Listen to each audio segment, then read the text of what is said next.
Good evening. Welcome to Washington. I'm Brett Baer. President Trump is promising to turn the nation's grief into action when it comes to guns. And he is continuing to champion the idea of arming teachers and faculty or some trained personnel inside schools.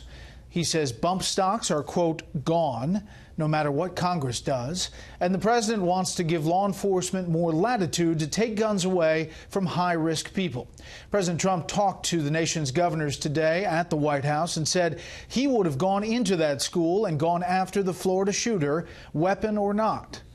Chief White House correspondent John Roberts starts us off tonight from the North Lawn. Good evening, John. Brett, good evening. President Trump says he wants to change some of the laws regarding gun ownership in the United States, but that when it comes to protecting the nation's schools, the president believes the cheapest and most effective way to do it is to fight fire with fire. Thank you very much. In his third major listening session, President Trump met with most of the nation's governors at the White House today, insisting the best way to deter school shootings is to let killers know they won't make it out alive. The bad guy has to understand that there's a big price to pay when they mess around with our students. They have to know. They walk in, they're going to probably end up dead. And if they know they're going to end up dead, they're not going into that school. But on his proposal to train and arm qualified members of school faculty and staff, President Trump got pushback from Washington's Democratic Governor Jay Inslee. I've listened to the first grade teachers that don't want to be pistol packing first grade teachers.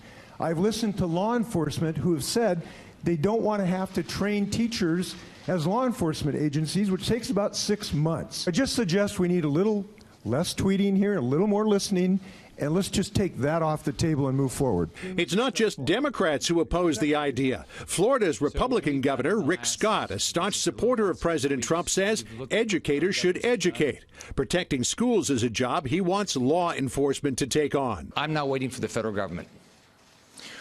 We're going to invest $500 million. We're going to have a significant law enforcement presence at every public school in our state. The White House today wouldn't weigh in on calls for Broward County Sheriff Scott Israel to either step down or be investigated.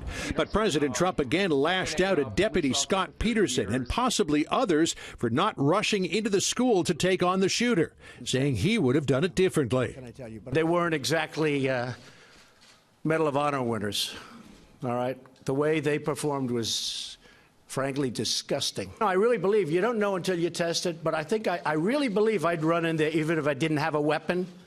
And I think most of the people in this room would have done that too. President Trump also promised that if Congress doesn't act soon to ban so-called bump stocks used by the shooter in the Las Vegas massacre, he'll do it himself. And while he hasn't mentioned raising the minimum age for buying a rifle for a few days, the president still supports the concept and says he is prepared to go toe-to-toe with the NRA over it. Don't worry about the NRA. They're on our side. You guys, half of you are so afraid of the NRA. There's nothing to be afraid of. And you know what? If they're not with you, we have to fight them every once in a while. That's okay.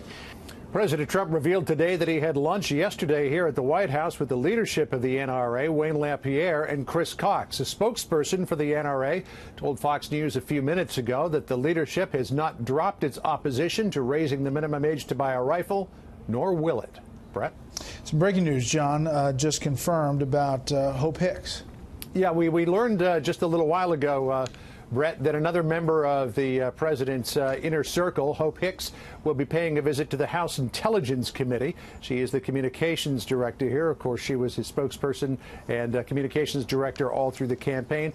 She'll be visiting the House Permanent Select Committee on Intelligence tomorrow morning. Brett? Okay, John, thank you. More on that with Catherine Herridge a bit later.